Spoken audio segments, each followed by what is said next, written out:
Belum masuk, Will? Ya. The source of authority atau sumber otoritas. Ayat emasnya diambil dari kitab Matius pasal 28 ayat 18 sampai 20.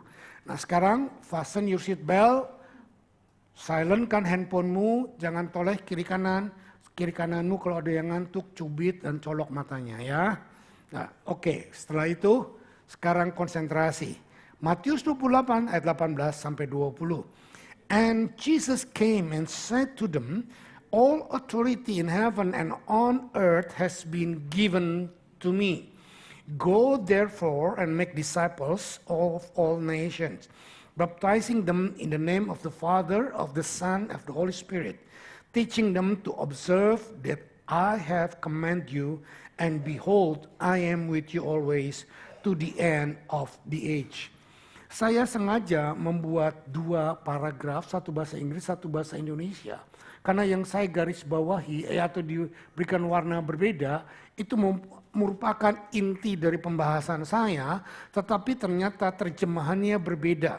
Di dalam bahasa Indonesia dikatakan, Yesus mendekati mereka dan berkata, kepadaku telah diberikan segala apa? Segala apa? Kuasa. Sementara di sini apa? All authority. Nah, Indonesia menerjemahkan bahasa authority, power, might, dan lain sebagainya dengan satu kuasa. Tetapi sesungguhnya ini merupakan kata yang berbeda artinya kalau kita lihat dari bahasa aslinya. Dan inilah bahasa aslinya dari authority. Authority atau diterjemahkan kuasa, bahasa aslinya katakan exousia. Coba bilang exousia. Exousia adalah privilege atau delegates influence atau power of choice. Contohnya, liberty of doing as one pleases, leave of permission. Atau seseorang yang diberikan kebebasan untuk melakukan otoritas atau kuasa yang diberikan kepadanya. Contoh yang paling gampang adalah polisi. Seorang polisi diberikan otoritas untuk mengatur lalu lintas. Betul? Itu polantas. Polisi ada juga yang kriminal. Tetapi yang saya maksudkan di sini polantas. Polisi mempunyai seragam untuk turun ke jalan, diberikan atribut, topi, sempritan dan lain sebagainya untuk mengatur lalu lintas. Kalau dia turun ke jalan dengan seragam seperti itu, jalan macet, jalan problem, jalan apa, dia berhak untuk mengatur dan semua driver, semua pengendara pasti akan nurut karena itu tahu polisi. Betul? Enggak peduli pangkatnya. Dia pangkatnya kopral, enggak perlu didengerin. Enggak. Dia pangkatnya apa? Jenderal harus didengerin. Enggak. Itu adalah exousia, kuasa yang didelegasikan kepada seseorang. Katakan kopral, begitu jalan macet, dia prit, semua orang ngikutin. Tapi ada seorang jenderal polisi, kepala polisi, enggak pakai seragam. Turun ke jalan, ngatur prit, didengerin enggak? Didengerin enggak? Siapa yang bilang didengerin? Yang bilang dengerin colok. Kecuali di Indonesia. Di Indonesia nggak ada polisi, tukang parkir bisa ngatur jalan. Ya di Indonesia kan banyak tikungan-tikungan yang crowded, rambut gondrong, kepreman bisa prit, gocap, cepet. Goceng bukan gocap tuh, diprotes saya. Goceng katanya. Tapi itu bukan exousia, itu kuasa yang terpaksa. Nah yang maksud saya exousia adalah seperti ini.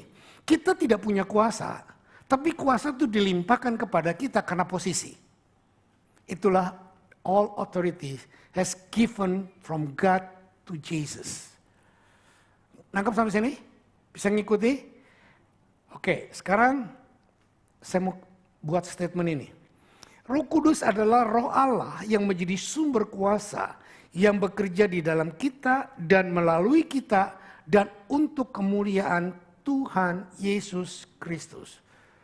Nah, ini adalah kuasa yang lain. Tadi exousia, sekarang kita bicara tentang kuasa power atau dunamis yang dikerjakan oleh Roh Kudus. Kisah 1 ayat 8 terkenal sekali lah, rata-rata saudara tahu. Kamu akan menerima kuasa kalau Roh Kudus turun atas kamu dan kau akan menjadi saksiku di Yerusalem, Yudea, Samaria sampai ke ujung bumi. Kuasa di sini adalah bahasa Yunaninya dinamis atau dunamo. Saudara tahu kata dinamit berasal dari sini. Ledakan yang dahsyat yang bisa membuat violent atau menghancurkan sesuatu rintangan atau tantangan dengan kuasa. Power atau kuasa atau dinamis, Kisah Rasul 1 ayat 8. Kita diberikan otoritas oleh Tuhan, lalu kita juga diberikan kuasa oleh Roh Kudus, sehingga otoritas posisi kita menjadi anak-anak Tuhan, dan di dalamnya ada kuasa Roh Kudus yang memampukan kita untuk melawan penyakit, persoalan, masalah. Jadi otoritas, exousia, dan dinamis bekerja bersama di dalam kita. Wow, do you realize that? Jangan lihat saya bengong. Kalau saudara lihat saya bengong, ayam saya kalau bengong besoknya mati. Saudara bukan ayam. Jadi saya mau membuat saudara mengerti bahwa betapa luar biasanya Tuhan berikan kepada kita satu kuasa yang begitu ajaib, yang bercampur menjadi satu. Nah, ini ada kuasa yang lain. Dalam Sakaria pasal yang ke-4 ayat yang ke-6 dan ke-7. Saya bacakan demikian. Then he said to me, this is the word of the Lord to Zerubbabel, not by might, not by power, but by my spirit, says the Lord of hosts. Who are you, O great mountain? Before Zerubbabel you shall become a plain, and he shall bring forward the top stone amid shout of grace, grace to it. Saya pernah membahas ayat ini tinggi lebar, panjang dan dalam menjadi satu pelajaran yang luar biasa indahnya. Tetapi hari ini saya hanya akan mengambil satu kalimat dari sini, bahwa not by might, not by power. Nah, kata might di sini diterjemahkan juga dalam bahasa Indonesia bukan dengan keperkasaan dan bukan dengan kekuatan. Nah, kata might di sini adalah kemampuan atau keperkasaan. Bahasa Ibraninya adalah hayil.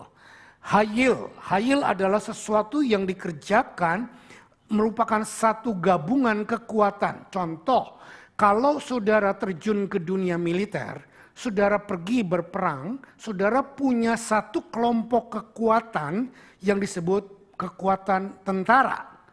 Itulah hayil. Nangkap gak? Keperkasaan kelompok bukan satu orang. Kalau tadi power dunamis satu orang, kalau tadi exousia adalah kuasa yang didelegasikan kepada kita, tetapi keperkasaan hayil ini adalah kerjasama kelompok atau kekuatan sesuatu yang dipercayakan kepada kita, bukan fisikal saja, tetapi mentally. Contohnya, kenapa banyak orang mengejar-ngejar uang?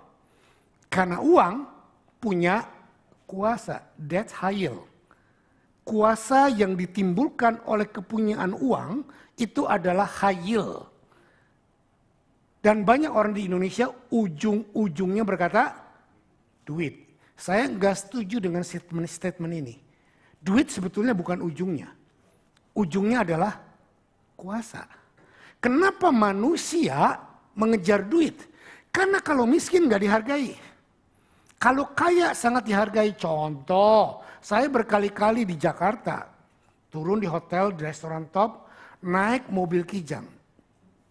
Pintu gak dibukain. Kita buka sendiri semuanya. Tapi kalau saya dipinjemin Mercy S-Class, saya pernah naik Mercy, bagus sekali. Begitu nyampe aja itu tukang penjaga pintu, doorman-nya langsung melempap. Gak usah pegang pandang pintu, sudah dibukain pintunya. That's hayil. Dan manusia mengejar ini semuanya. Hayil jadi hayal. Itu plesetan saya. Saudara, Power atau kekuatan, ya kalau tadi adalah kemampuan, sekarang yang kedua, power juga diterjemahkan, sebetulnya adalah kekuatan atau tenaga. Dalam bahasa Ibrani adalah koah, to be firm, vigor, force, capacity, ability, able, dan lain sebagainya. Contoh yang paling gampang dari ini adalah Samson. Samson diberikan tenaga kekuatan yang luar biasa secara fisikal. Inilah kekuatan yang Tuhan berikan. Tetapi dengar baik-baik, semua rencana Tuhan, semua purpose dan destiny Tuhan tidak akan pernah bisa terjadi dengan kekuatan manusia. Tetapi dengan 3 power ini, ada satu lagi, tapi enggak saya sebutkan. Sebetulnya ada satu power yang saya tidak sebutkan di sini adalah Kratos. Apa itu Kratos? Kita simpan lain kali saja ya. Oke. Nah, untuk memiliki semua proses kekuatan, tenaga, power, dunamis, exousia, dan satu lagi apa tadi? Khayil, dan satu lagi koah. Hanya cuma satu syaratnya. Saudara punya Tuhan Yesus. Saudara hidup di dalam Tuhan Yesus. Jadi bagi saudara yang lahir dari keluarga Kristen, pengertian ini mungkin gak terlalu kita bisa nikmati. Kenapa? Karena kita dari lahir sudah menikmati fasilitas-fasilitas ini dari Tuhan lewat orang tua kita. Tetapi ada banyak orang anak Tuhan yang tidak menikmati, cuma tahu jadi anak Tuhan, selamat mati masuk surga, tapi tidak pernah tahu bagaimana beroperasi dalam hal-hal yang seperti ini. Sehingga kebanyakan dari mereka jadi anak Tuhan, sekarang rajin, besok malas, nanti bulan depan rajin, bulan berikutnya nggak ke gereja lagi. Kenapa? Karena on off mereka tidak mengerti bahwa di dalam diri mereka, iman mereka kepada Tuhan, ada satu proses kuasa yang dinamis yang Tuhan berikan kepada mereka untuk mereka operationkan. Saudara yang mengikuti saya boleh katakan amin nggak? Ini loh poinnya. Saya sangat-sangat senang mengajar saudara untuk menjadi anak Tuhan yang bisa berjalan dengan semua fasilitas yang Tuhan berikan untuk kita. Kita nggak perlu minta, ini sudah diberikan oleh Tuhan kepada kita. Dan Zakaria tadi berkata kepada kita, mundur satu, di sini dikatakan semua hambatan yang dihadapkan, kita baca. Maka berbicara ia katanya, inilah firman Tuhan kepada Zerubabel bunyinya, bukan dengan keperkasaan dan bukan dengan kekuatan, melainkan dengan rohku firman Tuhan semesta alam. Dengan kata lain, bukan dengan kelompok, lu boleh banyak orang, ribuan orang boleh bergabung, ribuan orang boleh ngumpulin duit, beli sesuatu, tetapi kalau bukan kehendak Tuhan itu tidak akan terjadi. Juga bukan karena kekuatan seseorang yang Superman, saya lebih suka Superman. Saudara, engkau bisa melakukan kehendak Tuhan. Tetapi yang jelas ayat yang ke-7 Zakaria berkata, siapakah engkau gunung yang besar, hambatan yang besar. Dengar baik-baik. Hambatan yang besar bukan dari setan. Banyak saudara diajar setan memberikan hambatan yang besar. Sorry, saya nggak setuju. Hambatan yang paling besar yang akan kita hadapi adalah bagaimana kita melakukan rencana Allah, kehendak Allah, visi Allah dalam hidup kita yang sepertinya impossible. Karena kita berhadapan dengan Tuhan, bukan dengan setan. Setan bisa menghalangi dengan segala macam cara. Tapi dengar baik-baik, setan tidak punya kuasa untuk menggagalkan rencana Tuhan. Dan apapun yang setan berikan kepada kita halangan, kita bisa kalahkan dengan semua fasilitas ini. Tetapi yang dari Tuhan, problem yang kita hadapi, visi yang besar, misi yang besar, yang melakukan kehendak Tuhan, rencana Tuhan di dalam diri kita, dengar baik-baik. Hanya bisa kita lakukan dengan cara seperti ini. Siapakah engkau gunung yang besar? Di depan Zerubabel engkau menjadi tanah yang rata. Ia mengangkat batu utama sedang orang bersorak. Nah, perterjemahannya nggak bagus. Coba kita baca dalam bahasa Indonesia, bahasa Inggris. Who are you, O great mountain? Before Zerubabel you shall become plain. And he shall bring forward. Bring forward, not mengangkat. Lihat gak bedanya? You shall bring forward. Engkau yang diberikan visi Tuhan, engkau yang diberikan rencana Tuhan, shall bring forward. Artinya apa? Engkau harus membawa rencana Tuhan, visi Tuhan itu apa? Di sini dikatakan you shall bring forward apa? Apa? Top stone. Tahu top stone? Top stone adalah batu yang dipakai untuk menutup sebagai finishing touch. Top stone itu adalah kata lain daripada visi. Saudara didrive oleh visi, melangkah untuk visi, dan pada waktu saudara melakukan visi, seringkali masalah di depan kita, visi ada di belakang kita. Tuhan sarankan kepada kita apa? Bring the top stone in front of you. Arahkan visi itu ke depan kita supaya mata kita tertuju bukan kepada masalah, bukan kepada handicap, bukan pada kelemahan, bukan kepada gunung batu, tapi kepada top stone. Nah, top stone itu adalah gambaran visi yang dari Tuhan. Arahkan matamu kepada yang visi dari Tuhan, tetapi itu tidak berarti engkau tidak mengalami masalah. Waktu engkau melihat visi dari Tuhan di depanmu, engkau menghadapi masalah, engkau berusaha untuk mengatasinya dengan segala macam cara, kumpulkan uang, jualan. Dulu saya sering bilang gini, gereja zaman dulu bikin bazar, jualan lemper buat bangun gereja. Lemper 50 truk, gereja gak kebangun. Bukan ngenyek, itu oke aja. Hal-hal yang sederhana dilakukan boleh aja, silakan. Tapi lihat, Tuhan memberikan kita visi yang besar, hanya bisa dialami dan ditundukkan dengan kuasa Tuhan yang besar. Di sini dikatakan bahwa dengan menaruh visi di depan kita, maka yang berikutnya adalah apa? And he shall bring forward the top stone amidst, dan sambil berseru apa? Bukan indah, bukan bagus, bagus itu bukan. Saya nggak tahu kenapa terjemahannya bisa dibilang bagus, bagus. Padahal yang aslinya apa? Grace, grace. Grace itu apa? Sesuatu kuasa yang Tuhan berikan kepada kita tanpa kita layak menerimanya. My God. It's totally different gitu loh. Jadi kalau Tuhan yang memberikan visi, saudara pasti akan menghadapi tantangan, rintangan, persoalan. Entah itu datang dari setan, entah itu karena mencapai visi Tuhan. Tetapkan visi itu di depan. Dan apapun yang sedang saudara hadapi hanya bisa terjadi dengan double grace-nya Tuhan. I raise my case.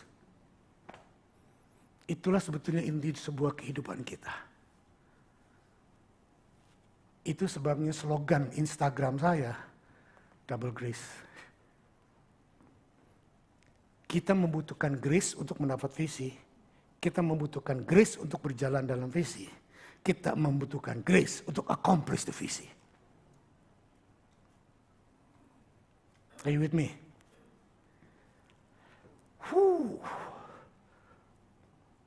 Amen. Rasanya nggak selesai ini kok. Ini baru permulaan aja, ini menjelaskan tentang kuasanya.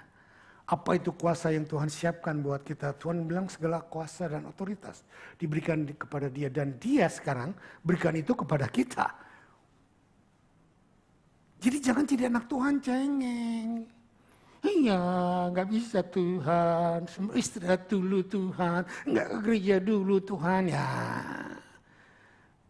Kalau saudara mengerti proses ini, saudara tidak akan pernah bisa dikalahkan oleh persoalan apapun. Oke, sekarang saya mau tunjukkan kepada saudara bagaimana caranya kita bisa berjalan dalam kuasa-kuasa seperti ini. Ada proses sebelum kita berjalan dalam kuasa ini. Proses pertama tadi saya sudah jelaskan, kita menerima visi. Tapi pada waktu kita menerima visi, dengar baik-baik, fase berikutnya bukan kemenangan. Ini yang jarang dibahas, yang sering dilompati, yaitu kematian visi. Visi itu akan mati.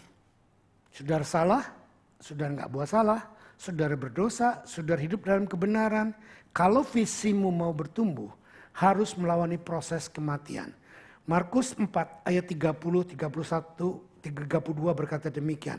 Katanya lagi, dengan apa hendaknya kita membandingkan kerajaan Allah itu? Atau dengan perumpamaan manakah hendaknya kita menggambarkannya? Hal kerajaan itu seumpama biji sesawi yang ditabur di tanah.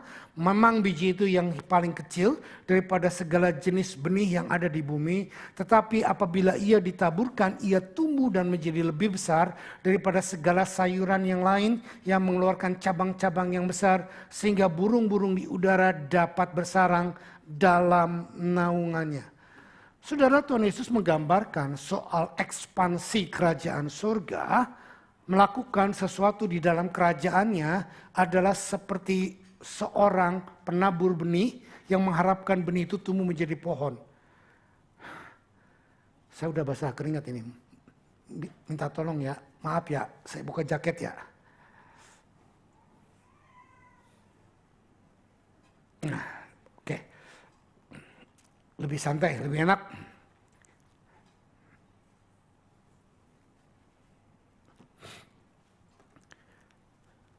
Lihat saya, bukan karena saya ganteng. Udah dari sononya kalau ganteng ya. Banyak yang muji, om keren. Ya dari sononya, tapi bukan kerah tulen. Oke. Yesus menggambarkan kerajaannya seperti sebiji sawi yang jatuh ke tanah.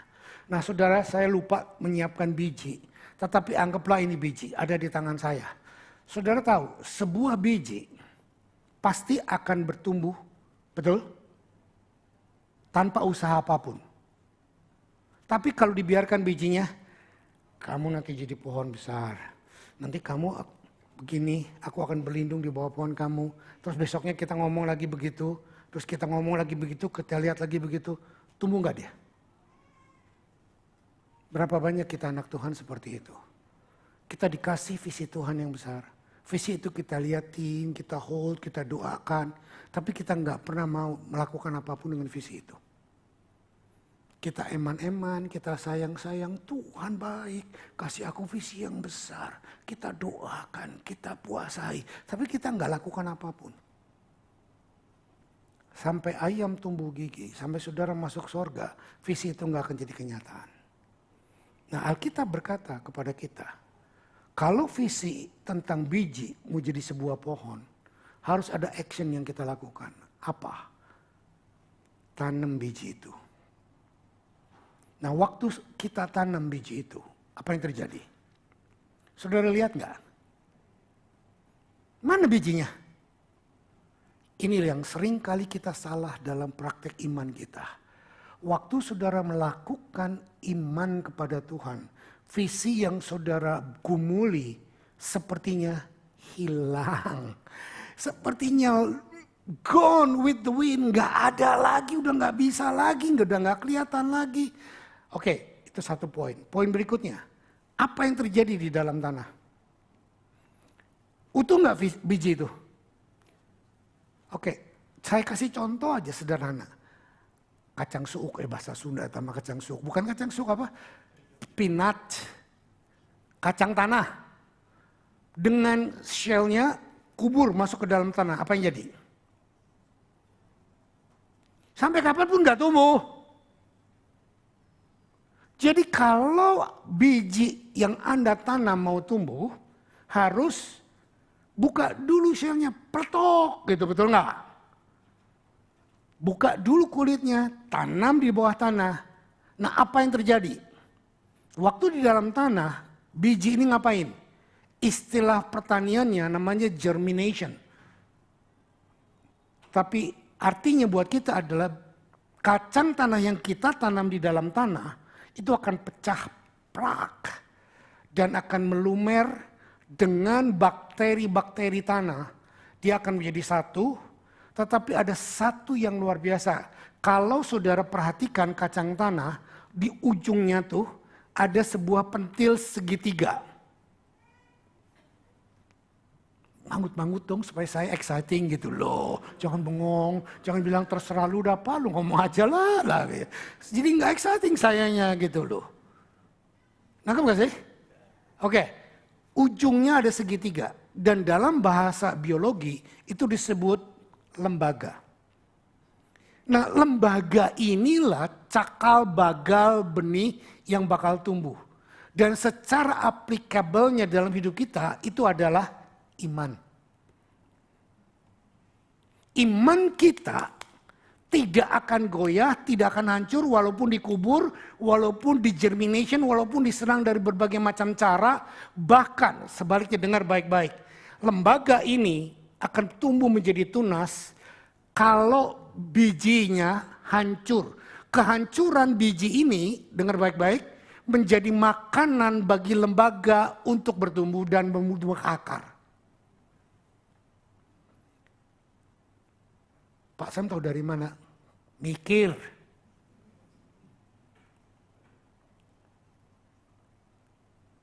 Itulah proses kehidupan.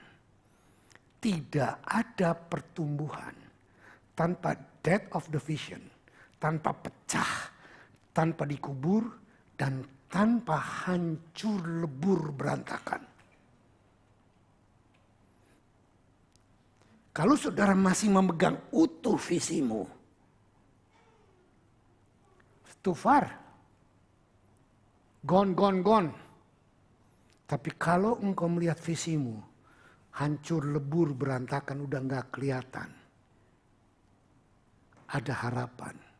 Itu akan tumbuh menjadi pohon yang besar. This is what Jesus said. Saudara ngerti maksud saya?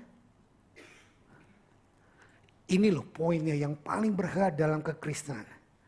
Sekarang, mengapa benih itu harus mati? Semua visi, saya katakan tadi, harus mengalami kematian visi. Inilah yang banyak tidak dimengerti pada waktu kita mengalami kematian visi. Kita pikir, God left me. Tuhan salah apa aku, dosa apa aku. Kok engkau tak doakan, gak ada. Tuhan bilang, aku ada, gak pernah tinggalkan kamu. Tapi kamu harus mengalami proses itu. Dan kamu sudah aku equip untuk melewati proses kegelapan, kehancuran di dalam tanah dan semua problemnya. Aku sudah handle semuanya. Kamu just go through it. Not go to it, but through it.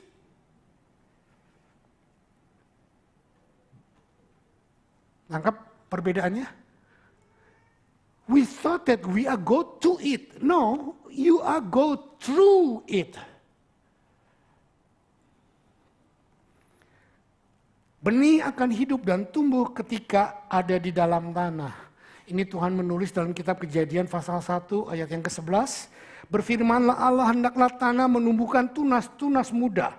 Tumbuh-tumbuhan yang berbiji, segala jenis pohon-pohon, buah-buahan yang menghasilkan buah yang berbiji, supaya ada tumbuh-tumbuhan di bumi, dan jadilah demikian. Kalau ini adalah tumbuhan natural, tadi Yesus berkata biji sesawi adalah tumbuhan yang bukan natural lagi, tetapi adalah spiritual. Hal yang sama, dua saya combine menjadi satu. Tuhan sudah menetapkan biji harus jatuh ke tanah dan dikubur. Biji rohani kita, iman kita, pengharapan kita, visi kita harus jatuh ke tanah, dikubur, dan baru akan mengalami pertumbuhan.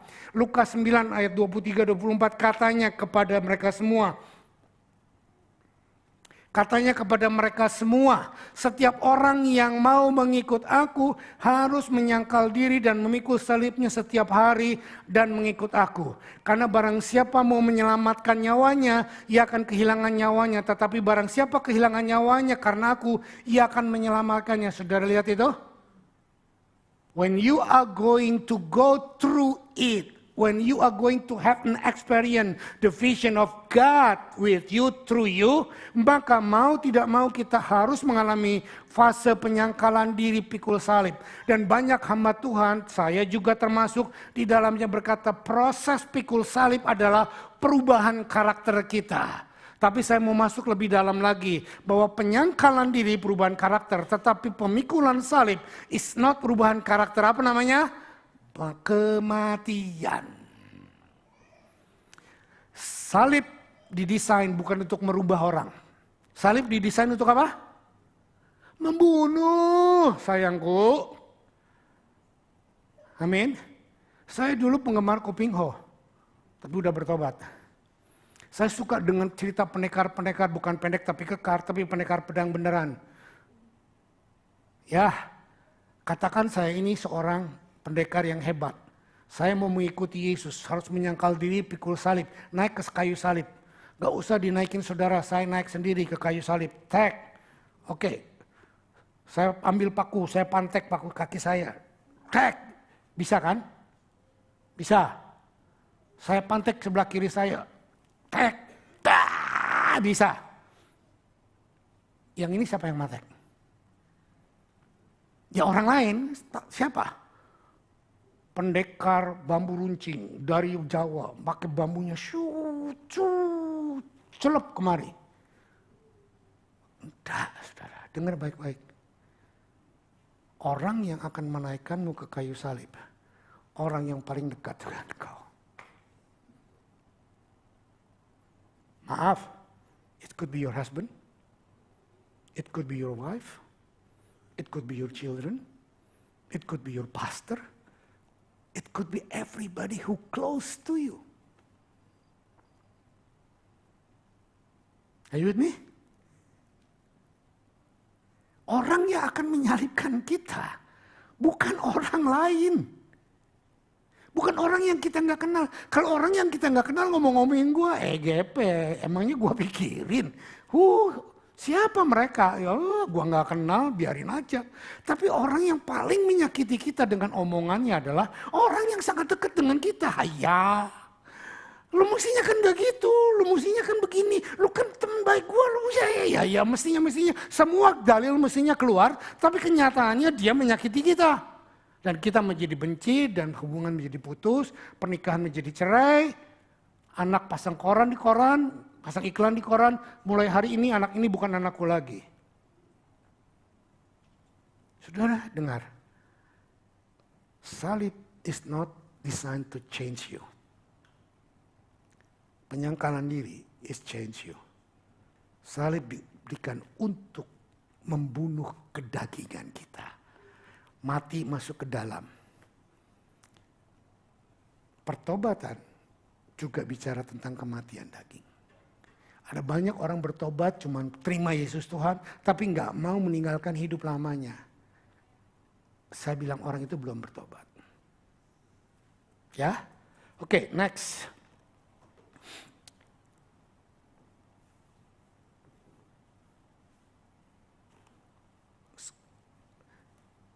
Kematian, mengapa benih harus mati? Sudah kan? Sekarang yang poin kedua. Kematian membawa kehidupan. Oh, kelewat satu. Ya, sekarang ini. Kematian akan membawa kehidupan. 1 Korintus 15 ayat 36-38. Hai orang bodoh, apa yang kau sendiri taburkan tidak akan tumbuh dalam hidup kalau ia tidak mati lebih dulu. Amin. Paulus sendiri berkata, kamu harus mati lebih dulu. Pada waktu kamu mati, baru kamu bisa hidup. Nah, makanya Tuhan tuh selalu bilang bahwa kosongkan dirimu. Tuhan bukan tidak bisa mengosongkan, tapi Tuhan tidak mau mengosongkan. Tuhan menunggu kita yang mau dikosongkan. Caranya kita dikosongkan ya dengan dilukai, dengan disakiti, dengan dibenci, dengan kita tidak dihormati. Kita akan menjadi sangat tidak berguna, kosong. Itu bukan berarti Tuhan benci kita, Tuhan meninggalkan kita. No. Hai orang bodoh, engkau sendiri taburkan tapi tidak akan tumbuh hidup baru, setelah itu baru mati dulu, baru tumbuh 37. Dan yang engkau taburkan bukanlah tubuh tanaman yang akan tumbuh, tetapi biji yang tidak berkulit. Saya sudah jelaskan tadi, biji yang tidak berkulit, umpamanya biji gandum atau biji lain. Tetapi Allah memberikan kepadanya satu tubuh seperti yang dikehendakinya. Ia memberikan kepada tiap-tiap biji tubuhnya sendiri. Ini bicara apa? Rapture. Ini bicara kebangkitan, kita akan memakai tubuh kemuliaan. Ada banyak pendeta atau gereja yang mengajarkan tidak ada rapture. Saya bilang terserah lu dah. Tapi buat saya sangat percaya rapture. Dan rapture sangat berguna buat kita, bahwa kita akan mengalami perubahan tubuh secara drastis makeover. Dan itu membuat kita terlepas dari aniaya antikris. Kalau saudara tidak percaya adanya rapture, saudara akan masuk aniaya antikris. Dan antikris itu bukan cuma aniaya, tapi aniaya yang belum pernah terjadi dan tidak akan pernah terjadi. Dan Tuhan berkata itu adalah murkaku kepada khususnya bangsa Israel. Dan kita anak-anak Tuhan tidak akan kena murka Tuhan. Karena dia sudah mati untuk menebus kita dari murka itu. Jadi kalau saudara tanya, ada yang orang tanya, Pak ada pendeta rapture katanya tahun ini. Bohong. Jangan dengerin. Rapture tahun ini, rapture tahun depan, rapture besok. Enggak. Rapture can anytime, entar 1 jam lagi bisa terjadi. Karena di dalam Alkitab tidak ada tanda-tanda khusus tentang rapture. Dan juga jangan tanya sama saya, Pak apa persyaratannya untuk rapture? Cuma satu, terima Yesus Tuhan. Bertobat dan lahir baru. Yang lain gak ada. Dulu saya diajar, syarat rapture harus penuh Roh Kudus, bahasa roh, begini. Setelah saya pelajari lebih dalam, gak ada semuanya. Ya, oke, saya menyimpang dikit menyinggung rapture, padahal nggak ada pelajarannya rapture. Yang berikutnya kita lihat 2 Korintus 5 ayat 15-17. Ini tentang kematian dan kelahiran baru. Dan Kristus telah mati untuk semua orang supaya mereka yang hidup tidak lagi hidup untuk dirinya sendiri, tetapi untuk Dia yang telah mati dan telah dibangkitkan untuk mereka. Sebab itu kami tidak lagi menilai seorang jua pun menurut ukuran manusia. Dan jika kami pernah menilai Kristus menurut ukuran manusia, sekarang kami tidak lagi menilainya demikian. Jadi siapa yang ada di dalam Kristus, apa katakan? 2, 3 bareng yuk. 1, 2, 3. Jadi, stop, kita ulang bareng yang keras. 2, 3. Jadi siapa yang ada di dalam Kristus, ia adalah yang lama. Sesungguhnya inilah kematian lalu kehidupan. Yang lama sudah berlalu, yang baru sudah muncul. Meningkat waktu, saya nggak perlu jelaskan lagi poin ketiga. Kenapa harus mati baru hidup? Karena terjadi multiplikasi saat benih pecah dan hancur di dalam tanah secara bersamaan. Waktu benih itu di dalam tanah pecah, maka itulah structure untuk terjadinya perlipat kali gandaan. Untuk menjadi tumbuh dan besar. Yohanes 12 ayat 24, aku berkata kepadamu, sesungguhnya jikalau biji gandum tidak jatuh ke tanah dan mati, ia tetap satu biji saja, tetapi jika ia mati, ia akan menghasilkan banyak buah. Kita sudah bahas tadi, sekarang 2 Romawi. Apa yang terjadi dalam proses kematian di dalam tanah? Saudara jangan bingung, wah mati ya udah mati. No. Bedanya mati yang dikubur, tubuh biasa, dengan biji yang dikubur. Sebetulnya kata dikubur nggak terlalu tepat. Biji lebih tepat ditanam. Tubuh yang mati dikubur. Tapi ya samalah. Oke, ditutup sama tanah. Pengertiannya pokoknya dikubur. Ini loh poin saya. Yuk kita baca. 2, 3. Hanya melalui proses kehancuran benih dan kematian di dalam tanah yang akan memberikan tunas kehidupan baru. Saya sudah jelaskan tadi ya prosesnya bagaimana biji jatuh di dalam, bukan jatuh, dimasukkan ke dalam tanah lalu ditutup nggak kelihatan, gelap, pecah, hancur dan berkeping-keping, tetapi akan ada proses tumbuh. Nah sekarang yang saya mau tekankan adalah dengar baik-baik. Kalau Paul didesain oleh Tuhan untuk menjadi pohon jagung. Jagung ditanam, kernel, pecah di dalam, bertumbuh. Paul tidak usah, dengar baik-baik, berusaha sehebat mungkin, sekuat mungkin, sebisa mungkin untuk tumbuh jadi pohon jagung dan menghasilkan jagung. Betul nggak?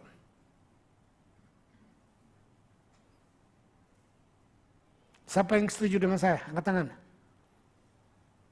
Siapa yang nggak setuju dengan saya? Angkat tangan. Siapa yang bilang terserah lu dah om? Nggak ada yang angkat tangan. Takut. Dengar baik-baik. Ini kita bicara masalah bakat, talenta. Kalau saudara ditetapkan menjadi jagung, pohon jagung, di dalam benih jagung ada kemampuan untuk tumbuh menjadi jagung. Tangkap nggak? Nggak perlu bingung, jagung aku nggak pengen jadi pohon apel. Nah, ini masalah besar di dalam hidup anak-anak Tuhan. Pertama, you don't know your identity. Engkau tidak tahu identitasmu. Tuhan ciptakan engkau untuk jadi apa. Nah, ada yang tahu Tuhan ciptakan engkau jadi apa, tapi engkau nggak secure, engkau nggak suka, engkau pengen jadi kayak orang lain. Maka terjadi komparatif yang membuat engkau justru tambah teler. Insecure hidupmu. Are you with me? Ada yang lebih baik, tahu bakal jadi jagung, tapi dia berusaha sedapat mungkin, gua harus kerja keras, gua harus lakukan ini, gua harus tumbuh. Ya, you can do it, but saudara bisa lakukan itu, tapi saudara akan lakukan dengan capek, sia-sia. Karena sesungguhnya yang menumbuhkan saudara bukan kerja kerasmu, bukan usahamu, tetapi itu adalah penetapan Tuhan dalam dirimu. Nangkap nggak? Saya kasih contoh satu. Saya punya anak remaja. Anak remaja kalau dibilang gini, ini jangan gini. Dad, udahlah aku tahu lah semuanya. Aku kan udah gede, aku bukan anak kecil lagi gitu loh. Nah, kalau anak itu masih ngomong seperti itu, dia belum gede. Dia hanya menunjukkan kegedeannya. Nangkep nggak? Anak remaja kan sok tahu, sok yakin, sok benar, sok ini, sok itu gitu loh ya. Dan banyak sekali anak-anak Tuhan seperti itu. Senggol kiri kanannya, gua harap itu bukan lu. Tengil, sok tahu. Tetapi yang perlu untuk saudara mengerti bagaimana bisa bertumbuh menjadi hal yang Tuhan tetapkan. Know your identity. Sederhana, ntar kita akan pelajari, cari caranya. Ya, sederhana. Hanya melalui proses kehancuran dan kematian di dalam tanah yang akan memberi tunas kehidupan. Sekarang poin satunya dari apa yang terjadi di dalam tanah. Ada kebangkitan setelah kematian. Yohanes 11 ayat 25-26. Jawab Yesus, akulah kebangkitan dan hidup. Barang siapa percaya kepadaku, ia akan hidup walaupun ia sudah mati. Dan setiap orang yang hidup dan yang percaya kepadaku tidak akan mati selama-lamanya. Percayalah engkau akan hal ini? Halo? Nah, Yesus sendiri memberi garansi kalau engkau sudah mau mati di dalam Tuhan, maka engkau pasti akan dibangkitkan bersama dengan kebangkitan Tuhan. Kedua, kenapa kita harus mengalami proses kematian? Karena di dalam proses kematian kita dibenarkan dalam kematian Yesus. 2 Korintus 5 ayat 21, dia yang tidak mengenal dosa telah dibuatnya menjadi dosa karena kita supaya di dalam dia kita dibenarkan oleh Allah. Tadi saya berkata kepada Paul nggak perlu berusaha untuk benar, untuk hebat, untuk kerja keras supaya bisa tumbuh jadi jagung. Tidak perlu karena dia yang sudah membenarkan dan menetapkan kita untuk menjadi pohon jagung, pohon singkong, pohon gandum, pohon apel dan lain sebagainya. Itu ada di dalam jati diri kita dan setiap kita mempunyai jati diri yang berbeda. Jangan mau diakur-akurin. Tapi akur-akurin itu apa sih? Di-compare, dibanding-bandingkan. Amin.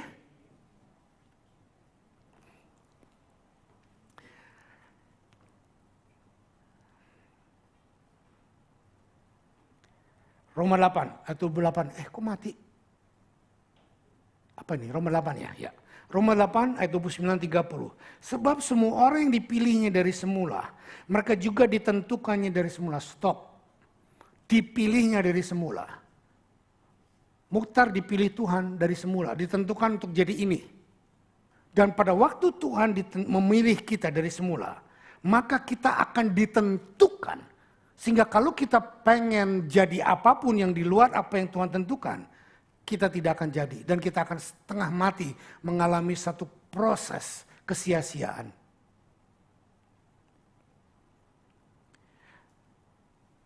Untuk menjadi serupa dengan gambaran anaknya, supaya anaknya itu menjadi yang sulung di antara banyak saudara. Dan mereka yang ditentukannya dari semula, mereka itu juga dipanggilnya. Dan mereka yang dipanggilnya, mereka itu juga ditetapkan, dibenarkannya. Dan mereka yang dibenarkannya, mereka itu juga dimuliakannya. Oke, ini pelajarannya sangat dalam, tapi saya sangat sinkronkan seperti ini. Dalam proses kehidupan kita, dalam pertobatan, sampai kita bersama dengan Tuhan dalam kekalan, ada 3 fase. Satu, proses apa? Justification. Justification. Justification itu apa? Dibenarkan. Kita bukan berbuat benar, baru dibenarkan. Sama seperti pengertian saudara tidak berbuat dosa, tapi saudara lahir sudah berdosa. Saudara menjadi orang berdosa bukan karena saudara berbuat dosa. Dulu pengertian saya, kalau saya udah buat dosa baru saya berdosa. Ternyata saya mengerti setelah benar bahwa kita menerima dosa dari nenek moyang kita, dari Adam. Dan kita dibuat berdosa, menjadi orang berdosa bukan karena berbuat dosa. Sama kita dibenarkan bukan karena kita berbuat benar, tetapi ada Yesus yang berbuat benar buat kita. Jadi kebenaran Yesus diberikan kepada kita dan sementara kita menyerahkan kepada Yesus keburukan, dosa dan kehancuran kita. Jadi justification. Nah yang kedua, setelah dibenarkan ada yang disebut sanctification, pengudusan. Nah pengudusan ini adalah setelah kita bertobat lahir baru kita mungkin berbuat dosa lagi. Nah kita mungkin bersalah. Nah inilah kasih karunia Tuhan yang menguduskan kita berulang-ulang by grace. Receive by grace, live by grace, and determine the end by grace. Jadi justification, sanctification, kredek, permen multiplication. Nah itu kudok, guyon. Yang ketiga adalah apa? Glorification, kemuliaan. Nah banyak kita cuma diajar dari lahir baru langsung dimuliakan. Kita jarang diajar proses sanctification. Nah sanctification inilah yang harus melalui lembah-lembah kekelaman, dikubur, dihantemi, diproses, diapain. Dan inilah sanctified yang membuat kita semakin menjadi serupa dengan Kristus. Waktu kita lahir baru, benih Kristus ada di dalam kita. 1 Petrus 2 berkata, engkau akan lahir dari benih ilahi yang Allah. Bukan benih manusia. Tetapi untuk proses dimuliakan, benih ini harus mati, harus tumbuh dan hancur dan gelap di dalam tanah. Baru akan muncul menjadi buah. Dan ini pun prosesnya lama. Sampai nanti dimuliakan, muncul buah-buah yang lebat. Do you follow me? Oke? Clear? Ya, yang berikutnya sekarang. Hidup di dalam kemuliaan Tuhan.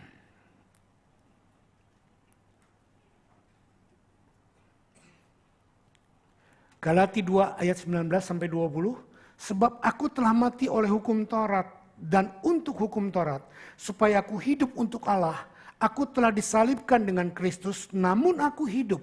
Tetapi bukan lagi aku sendiri yang hidup, melainkan Kristus yang hidup di dalam aku. Dan hidupku yang kuhidupi sekarang ini di dalam daging adalah hidup oleh iman dalam anak Allah yang telah mengasihi aku dan telah menyerahkan dirinya bagi aku. Saudara perhatikan, ini proses glorification. Jadi pada waktu diselamatkan, dikuduskan, dan dimuliakan. Pada waktu ini terjadi dengan benar, pada waktu orang berkata, wow, kamu hebat ya, kamu luar biasa ya. Kita tidak jatuh dalam dosa yang paling sukar apa? Kesombongan. Waktu orang memuji kita, kamu hidupnya luar biasa ya. Kita akan berkata semua hanya karena Tuhan. Kemuliaan Tuhan yang dinyatakan. Ini loh, kenapa harus melalui fase-fase kematian? Yusuf dimuliakan untuk menjadi penguasa di negeri Mesir. Tapi harus lewat proses untuk menjadi slave, dijual, mau dibunuh jadi budak, difitnah, masuk penjara. Abraham harus melewati fase-fase 25 tahun menunggu. Salah sampai lahirnya Ismail. Semua orang yang mau dipermuliakan oleh Tuhan akan melalui fase-fase proses yang paling menyakitkan. Dan saya membuat satu statement, lupa saya tuliskan di sini. God never used people mightily before God hurt them severely. Nangkep gak? Tuhan tidak akan memakai seseorang dengan begitu dahsyat sebelum Tuhan memproses orang itu habis-habisan. Kenapa? Bukan Tuhan jahat, bukan Tuhan kejam, bukan Tuhan strength. Tuhan sayang banget sama kita. Kenapa? Karena nanti kemuliaan yang akan Tuhan berikan, ini akan sangat mudah membuat kita jatuh dalam dosa jauh lebih jahat dari sebelum bertobat.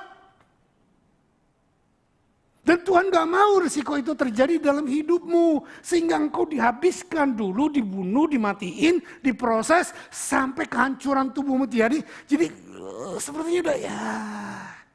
Udahlah, apapun yang terjadi semuanya karena Tuhan. Nah, pada waktu kita seperti itulah, baru Tuhan akan kata, kamu siap? Come on, I take you.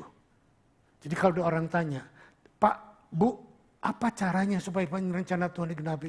Kita nggak akan bilang ada 10 langkah, ada 7 langkah, ada 5 langkah, harus begini-begini. Cuman 1 langkah.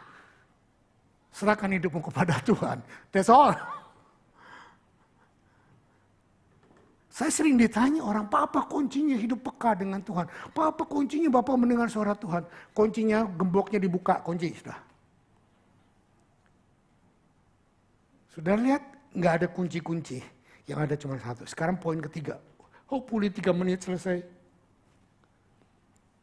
Bagaimanakah penerapannya dalam kehidupan kita sehari-hari? 1, izinkan Tuhan mematikan semua yang duniawi yang ada di dalam kita. Izinkan Tuhan yang memproses kita. Saudara, kalau Tuhan memproses, saya katakan tadi, kita mati di atas kayu salib, bukan Tuhan sendiri yang bilang, ayo lu gua bunuh lu, ayo lu gua bunuh lu. Bukan, Tuhan pakai orang lain. Amin. Tuhan pakai keadaan, Tuhan pakai bisnis, Tuhan pakai suami, istri, Tuhan pakai siapapun untuk melukai kita, menyakiti kita, membuat kita tidak berdaya. Dan jangan pernah menuduh, Tuhan gua gak kuat, Tuhan kau gak adil. Enggak, 1 Korintus 10:13 berkata apa? Bahwa segala pencobaan yang Tuhan izinkan terjadi padamu sudah Tuhan ketahui dan Tuhan sudah ukur dan Tuhan tahu memberikan kamu jalan keluar. Kalau kau berkata Tuhan aku gak kuat, kau gak adil, saudara yang mesti diproses lagi. Belum beres proses sanctification-nya, apalagi glorification belum nyampe. Are you with me? Oke. Kolose 3. Ayat 5-6. Karena itu matikanlah dalam dirimu segala sesuatu yang duniawi, yaitu percabulan, kenajisan, hawa nafsu, nafsu jahat, juga keserakahan yang sama dengan penyembahan berhala. Semuanya itu mendatangkan murka Allah atas orang-orang durhaka. Roma 8 ayat 13. Sebab itu jika kamu hidup menurut daging, kamu akan mati. Tapi jika kamu hidup oleh roh, kamu mematikan perbuatan-perbuatan tubuhmu, kamu akan hidup.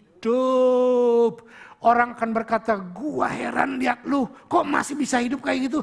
Karena kemurahan Tuhan. Amin. Karena Tuhan yang memberikan aku kekuatan. Izinkan Tuhan memproses kita sampai maut yang menyentuh kita. Jangan pernah berkata enggak kuat, jangan pernah berkata give up. Semakin besar tantangan, semakin menyakitkan proses, dengar baik-baik, akan sebanding dengan kemuliaan yang Tuhan berikan. Karena Tuhan Allah yang adil. Tuhan Allah yang luar biasa menyayangi kita. Dia tidak mungkin mengizinkan kita diproses dengan luar biasa. Lalu hasilnya cuman ya sedikit, enggak. Kedua, serahkan hakmu untuk hanya melayani Tuhan. Sebelum saya sampai kepada ayatnya, jangan pernah berhenti melayani Tuhan pada waktu Anda dalam proses. Ini tip dari saya. Selama Anda diproses, Anda akan muncul perasaan tidak layak, tidak benar. Kenapa? Karena Roh Kudus akan mengekspos kesalahan, kelemahan kita. Dan kesalahan, kelemahan kita diekspos bukan untuk mempermalukan kita. Tapi untuk kita datang kepada salib Kristus dan menyerahkannya kepada Dia. Ini loh. Jangan mengikuti poin manusia dagingnya lagi. Aduh gua malu, gua diperlakukan begini, enggak. Tetapi Yesaya berkata pada waktu Tuhan berkata, siapakah yang hendak aku utus untuk melayani aku? Yesaya bilang, aku enggak layak Tuhan, aku najis bibir. Kalau saudara hidup benar di dalam Tuhan, tidak ada satupun manusia yang layak yang melayani Tuhan. Tapi jangan sampai perasaan tidak layak itu iblis taruh di dalam diri kita. Membuat kita down, membuat kita langsung malah mengerjakan apa yang salah. Nah loh. Ya daripada gua dituduh-tuduh seperti ini mendingan gua sekalian kerjain. Hayya, mana proses sanctification-nya? Tidak demikian dengan kehidupan kita.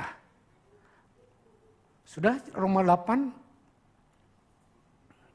Sekarang Filipi 2 ayat 5-11. Ini yang Yesus kerjakan buat kita.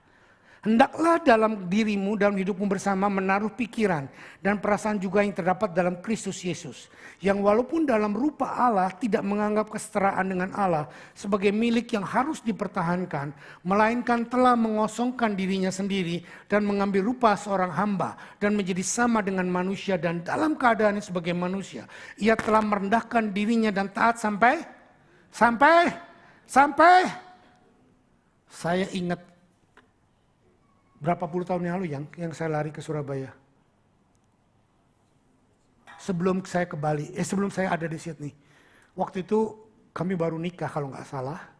Dan kami dituduh memakai uang gereja untuk kehidupan kami.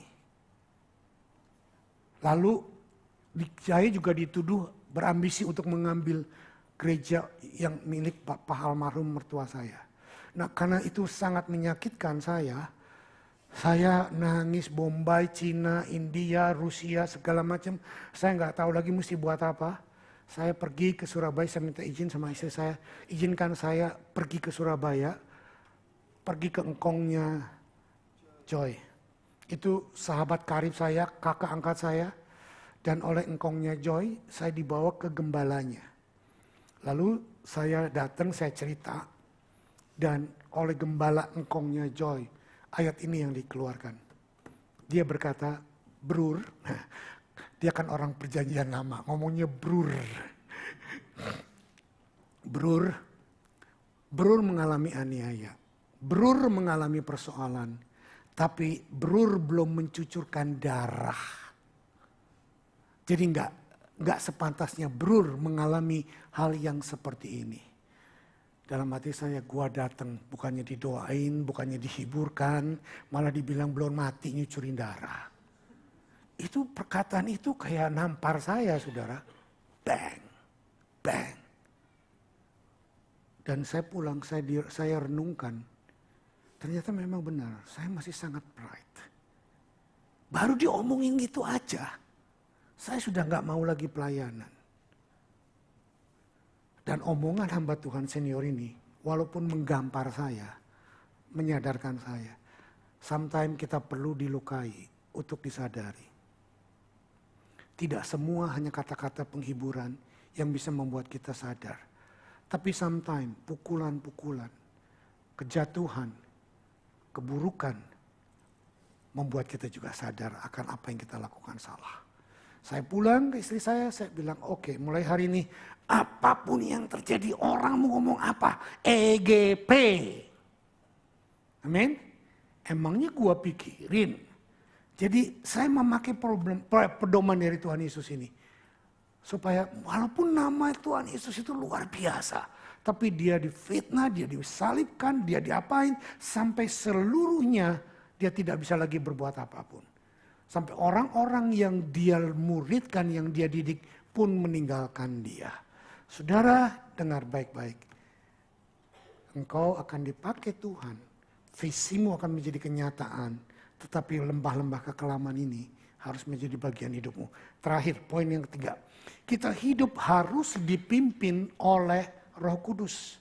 Galatia 5 ayat 24-25, barang siapa yang menjadi milik Kristus, ia telah menyalibkan dagingnya dengan segala hawa nafsu dan keinginannya. Jikalau kita hidup oleh Roh, baiklah kita hidup juga dipimpin oleh Roh. Jangan cuma pintar berbahasa roh, tapi hidupnya penuh dengan kedagingan, emosi, ketersinggungan, masalah. Percuma berbahasa roh. Amin. Kita sangat pandai berbahasa roh. Tapi pada waktu disuruh menyalibkan diri, mati di atas kayu salib, kita melarikan diri dari salib. Kita bilang, gak tahan. Itulah daging kita. Saudara, saya sedikit aja menyinggung. Mesbah korban bakaran. Dalam pelajaran tabernakel ada 3 ruangan. Halaman, ruang kudus, ruang maha kudus. Mesbah korban bakaran adalah ditaruh setelah pintu gerbang. Begitu masuk terima Yesus Tuhan, yang kedua yang kita hadapi adalah mesbah korban bakaran. Apa itu mesbah korban bakaran? Ini jemaat-jemaat dari tabernakel pasti tahu ini. Apa itu mesbah korban bakaran? Salibkan dirimu. Zaman perjanjian lama itu lebih enak. Daging yang dibakar, sapinya udah mati. Dombanya udah mati. Tapi perjanjian baru dikatakan, persembahkanlah hidupmu menjadi persembahan yang kudus, hidup dan berkenan kepada Allah. Nah bayangin lagi hidup-hidup naik ke atas mesbah korban bakaran, kelejat.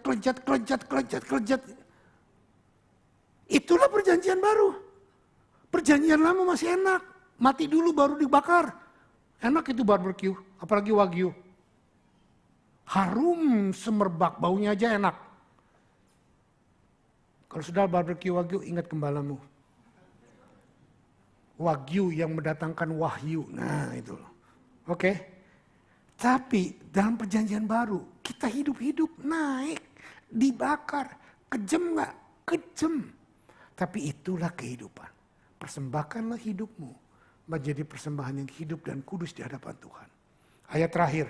Galatia 5 ayat 23. Tetapi buah roh ialah kasih, sukacita, damai sejahtera, kesabaran, kemurahan, kebaikan, kesetiaan, kelemah lembutan, penguasaan diri. Tidak ada hukum yang menentang hal-hal itu. Dengar baik-baik, lihat saya sekarang. Saudara tidak akan mengeluarkan buah roh sebelum Anda diproses melalui lembah-lembah kematian. Amin. Kita mau ujungnya buah roh. Tapi proses kematian ini yang memangkas semua kedagingan kita, kesombongan kita, ketidakberdayaan kita, keputusasaan kita, kebobrokan kita. Dipangkas barulah muncul buah.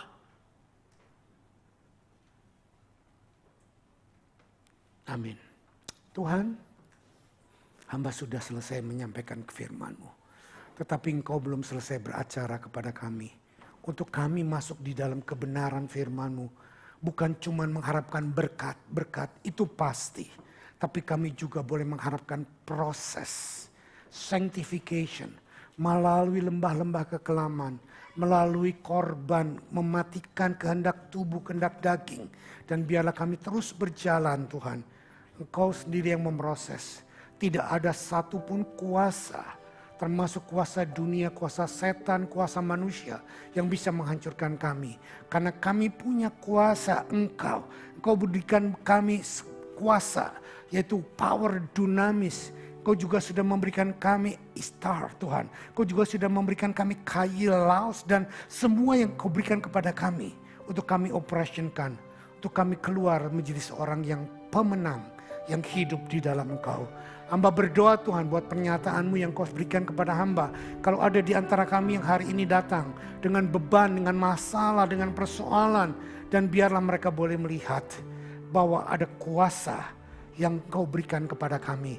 Untuk kami hidup mengatasi semua persoalan-persoalan itu Tuhan. Dan kami juga bersyukur buat perjamuan kudus yang Kau siapkan buat kami. Kami boleh komunion dengan Engkau. Sehingga Filipi 2 berkata, pikiranmu, kehendakmu juga menjadi pikiran dan kehendak kami. Kami direndahkan, kami diproses, dihancurkan. Sampai seluruh rencanamu terjadi dalam hidup kami. Dalam nama Tuhan Yesus Kristus, layakkan kami semuanya untuk masuk komunion dengan tubuh dan darah-Mu. Amin.